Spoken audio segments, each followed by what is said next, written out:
اللہ اللہ اللہ اللہ اللہ اللہ۔ السلام علیکم ورحمۃ اللہ وبرکاتہ۔ بسم اللہ الرحمن الرحیم۔ الصلاة والسلام علی سیدنا و مولانا محمد وعلی آلہ وصحبہ اجمعین، اما بعد۔ اللہ تعالیٰ کے فضل و کرم سے رمضان کا مبارک مہینہ چل رہا ہے، اللہ میں اس کی قدر دانی کی توفیق نصیب فرمائے۔ اس مہینے کا سب سے بڑا عمل تو روزہ ہے، جو اللہ تعالیٰ نے پہلوں پر بھی فرض کیا اور ہمارے اوپر بھی۔ یا ایھا الذین آمنوا کتب علیکم الصیام کما کتب علی الذین من قبلکم۔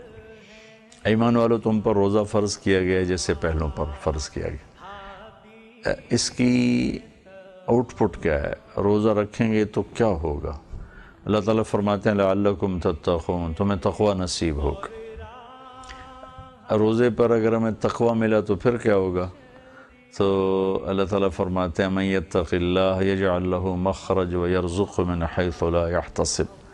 جو تقوی اختیار کرتے ہیں تو اللہ ان کے لیے ہر مشکل سے راستہ پیدا فرماتے ہیں، ہر تنگی سے اس کے لیے آسانی کشادگی فرماتے ہیں، اور وہاں سے رزق دیتے ہیں جہاں سے خواب و خیال بھی نہیں ہوتا۔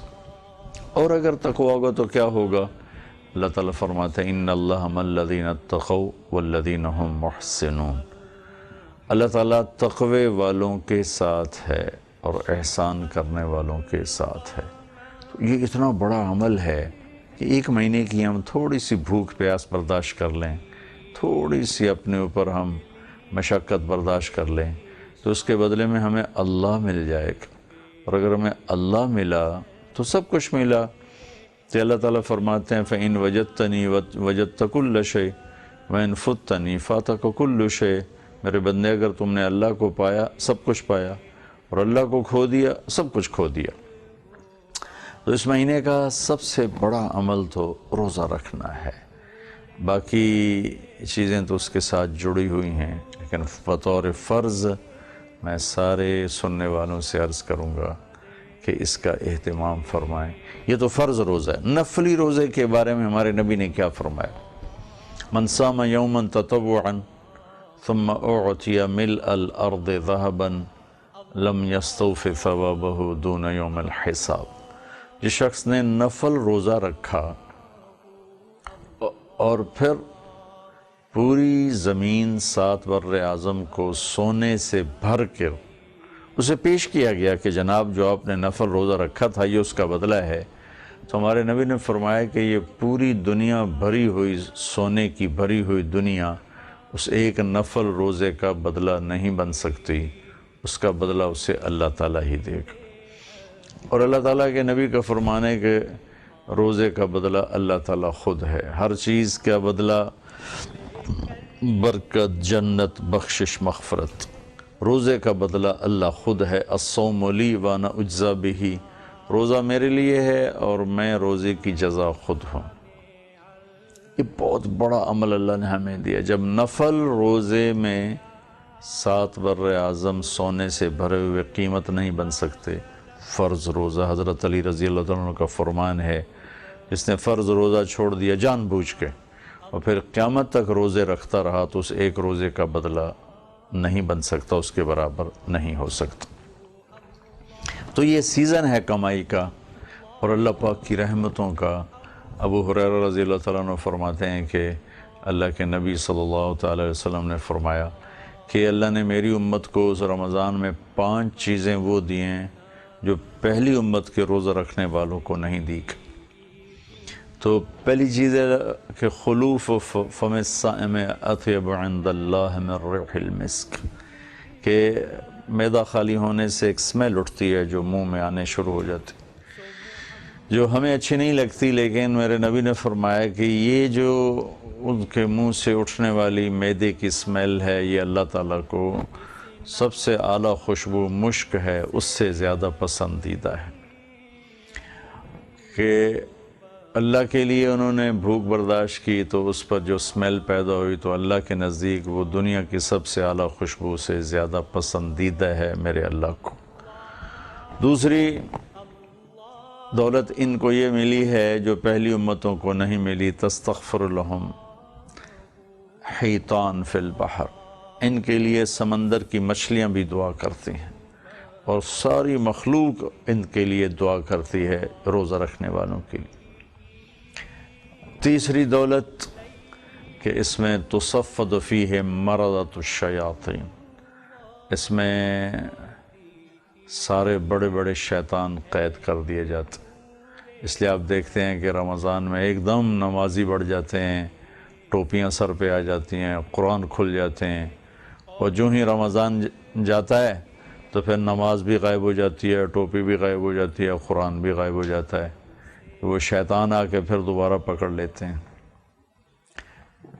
چوتھی دولت اللہ تعالیٰ نے اس امت کو رمضان کی یہ عطا فرمائی ہے کہ اللہ تعالیٰ جنت کے دروازے کھول دیتا ہے، جہنم کے بند کر دیتا ہے، اور جنت کو سجاتا ہے اور اس کو مزید ڈیکوریٹ کر کے کہتا ہے یوشک عبادی الصالحون ان یلقوا عنہم المؤونۃ ویسیروا الیک، کہ میرے بندے بہت جلدی دنیا کی مشقتوں سے نکل کر تیرے پاس آنے والے ہیں۔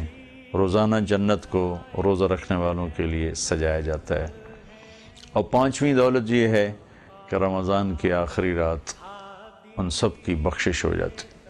تو صحابہ نے پوچھا اہی لیلۃ القدر، یا رسول اللہ یہ آخری رات کیا لیلۃ القدر ہے؟ آپ نے کہا نہیں، مزدور کو مزدوری کا بدلہ اس کی محنت پر دے دیا جاتا ہے۔ امت نے، مرد عورت نے جو رمضان کے روزے رکھے، رات کو تراویح پڑھی، آخری رات اللہ تعالیٰ ان کے لیے بخشش کا اعلان فرماتا۔ ایک اور حدیث میں پیش کرتا ہوں، کعب بن عجرہ رضی اللہ تعالیٰ عنہ فرماتے ہیں کہ اللہ کے نبی نے ہمیں فرمایا کہ ممبر کے قریب ہو جاؤ، تو ہم لوگ قریب ہوئے۔ اب ممبر پر چڑھے، پہلی سیڑھی پر قدم رکھا تو آپ نے کہا آمین، پھر دوسری سیڑھی پر قدم رکھا آپ نے فرمایا آمین، پھر تیسری سیڑھی پر قدم رکھا آپ نے فرمایا آمین۔ تو صحابہ نے بعد میں پوچھا یا رسول اللہ یہ ہم نے آج نئی بات دیکھی کہ آپ ہر سٹیپ پر آمین فرما رہے تھے، یہ کیا تھا؟ تو آپ نے فرمایا کہ میرے پاس جبریل آیا تھا اور اس نے کہا کہ یا رسول اللہ بڑا ہی بدنصیب ہے اور بڑا ہی وہ بدقسمت ہے جس نے رمضان کا مہینہ پایا اور پھر بھی اپنی بخشش نہ کروا سکا۔ تو آپ نے فرمایا آمین۔ پھر آپ نے دوسرے سٹیپ پر قدم رکھا تو اس نے کہا یا رسول اللہ بڑا ہی بدقسمت ہے اور بڑا ہی اللہ کی رحمت سے دور ہے جس نے آپ کا نام سنا اور آپ پہ درود نہ پڑھا۔ تو آپ نے کہا، میں نے کہا آمین۔ پھر جب میں نے تیسرے سٹیپ پر قدم رکھا تو پھر جبریل نے کہا بڑا ہی بدقسمت ہے، بڑا بدنصیب ہے، ہلاک ہو گیا، ہلاک ہو جائے جس نے ماں باپ بوڑھے اپنی زندگی میں ان کو پایا اور ان کی خدمت کر کے اللہ کی بخشش اور جنت کو حاصل نہ کر سکا۔ تو آپ نے کہا، میں نے کہا آمین۔ تو رمضان ملا اور بخشش نہ ہوئی تو ہلاک ہو گیا، تو میرے نبی نے کہا آمین۔ آپ کا نام مبارک آیا اور درود نہ پڑھا تو وہ ہلاک ہوا، میرے نبی نے کہا آمین۔ بوڑھے ماں باپ ملے اور ان کی خدمت کر کے جنت نہ بنا سکا تو وہ ہلاک ہوا، تو آپ نے کہا آمین۔ تو روزوں کی اتنی اہمیت بیان کی گئی ہے۔ میرے نبی تو صوم وصال رکھتے تھے کہ آج روزہ رکھتے تھے، ہفتے کے بعد افطار فرماتے تھے۔ عبداللہ بن زبیر رضی اللہ عنہ نے اس سنت کو زندہ کیا تھا۔ ان کو اللہ نے ایک طاقت دی تھی، اللہ کے نبی نے کپنگ کروائی، جو پاکستان میں اب چل پڑی، اس کو عربی میں حجامہ کہتے ہیں، خون نکالتا۔ تو جب کٹھا ہو گیا تو آپ نے اس سے کہا، عبداللہ بن زبیر سے فرمایا کہ جاؤ اس کو زمین میں دفن کر دو۔ وہ باہر گئے، سارا پی لیا۔ جب اندر آئے تو آپ نے فرمایا دبا دیا، دفن کر دیا؟ کہ ہاں جی۔ کہ کدھر؟ کا میں نے پی لیا ہے۔ تو اس کی وجہ سے ان کے اندر ایک ایکسٹرا آرڈینری طاقت تھی جو عام لوگوں میں نہیں تھی۔ وہ رمضان میں پہلا روزہ رکھتے تھے اور پھر 15 دن کے بعد افطاری فرماتے تھے۔ 15 دن نہ کھاتے نہ پیتے، اور پھر 15 دن کے بعد سحری فرماتے، اور آخری روزے پر جا کر افطاری فرماتے تھے۔ یہ اللہ نے ان کو ایک وہ اس خون کی وجہ سے طاقت دی تھی۔ اور مدینہ سے چلتے تھے روزہ رکھ کے، اور 8 دن کے بعد پورا سفر، صحرا بھی ہے، پہاڑ بھی ہیں، طے کرتے ہوئے مکے پہنچ کر 7 دن بعد پہنچیں، 8 دن بعد پہنچیں، 9 دن بعد پہنچیں، مکے پہنچ کے افطار فرمایا کرتے تھے۔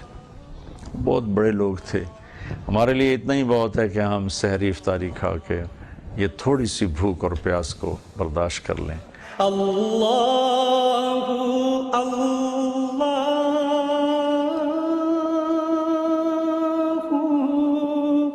لا الہ الا اللہ،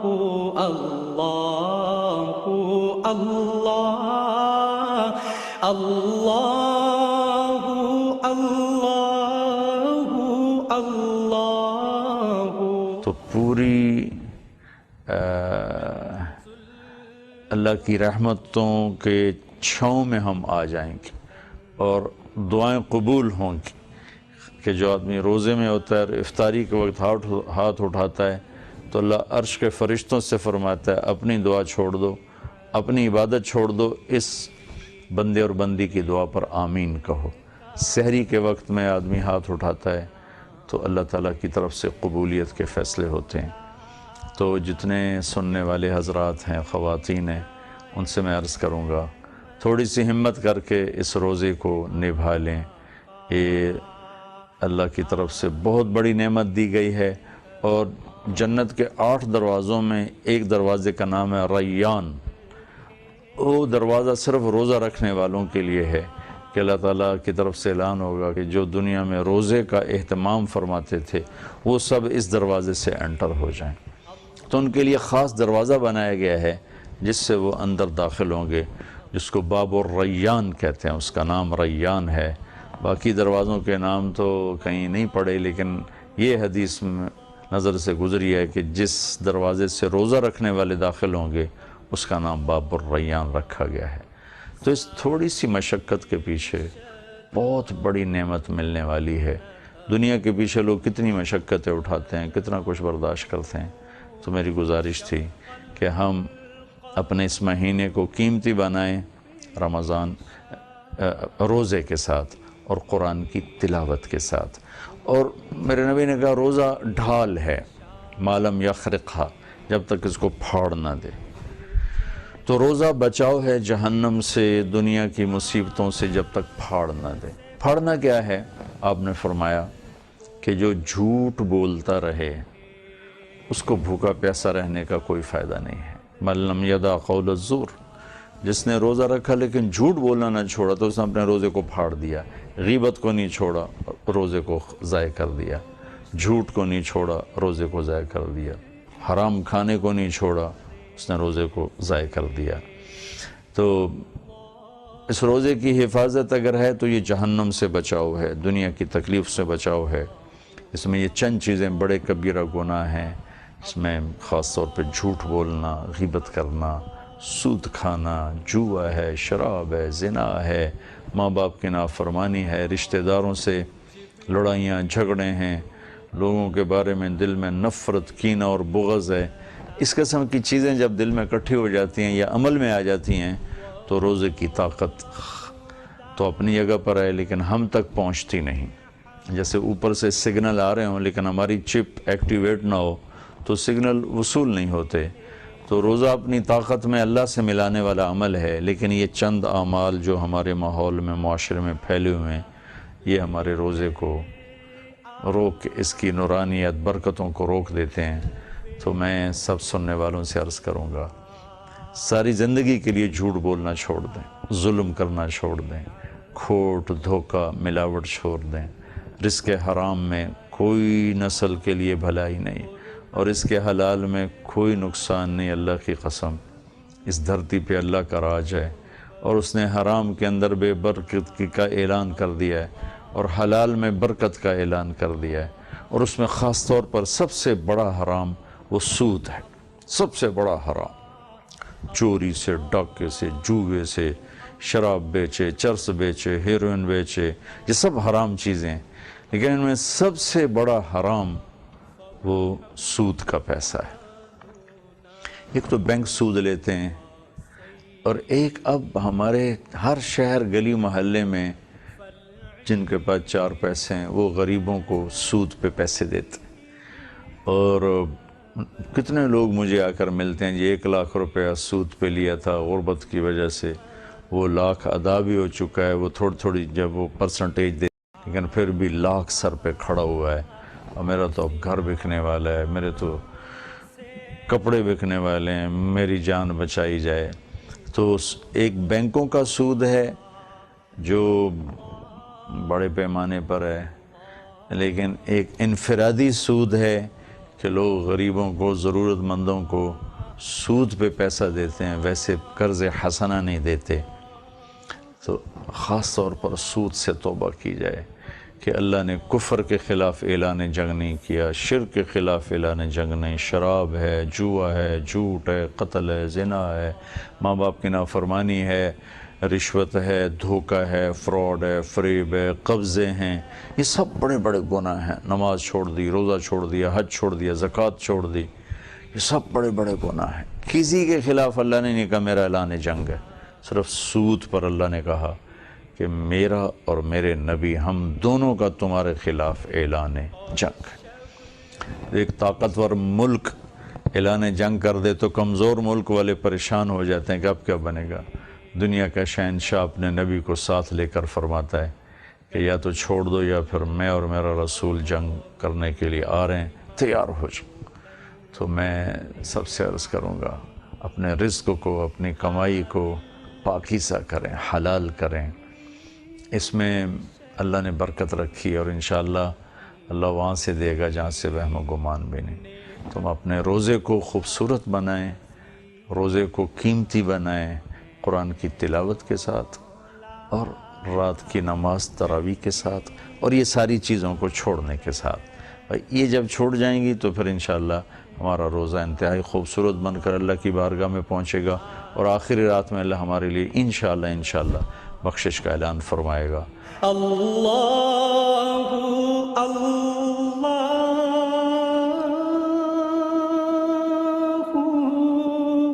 لا الہ الا اللہ۔ دوستوں، اگر آپ کو ویڈیو پسند آیا تو لائک کریے، اور نہیں پسند آیا تو ڈس لائک کریے۔ دونوں سینیریو میں لائک چاہے ڈس لائک کمنٹ ضرور کریے کہ اگر آپ کو پسند آیا تو کیوں پسند آیا، اور نہیں پسند آیا تو کیوں نہیں پسند آیا، اور میں انتظار کروں گا آپ کے کمنٹس کا۔ اور ابھی تک اگر آپ نے اس چینل کو سبسکرائب نہیں کیا تو پلیز کریے، نیچے لگے ہوئے سبسکرائب بٹن کو کلک کر کے۔ Thanks for your time.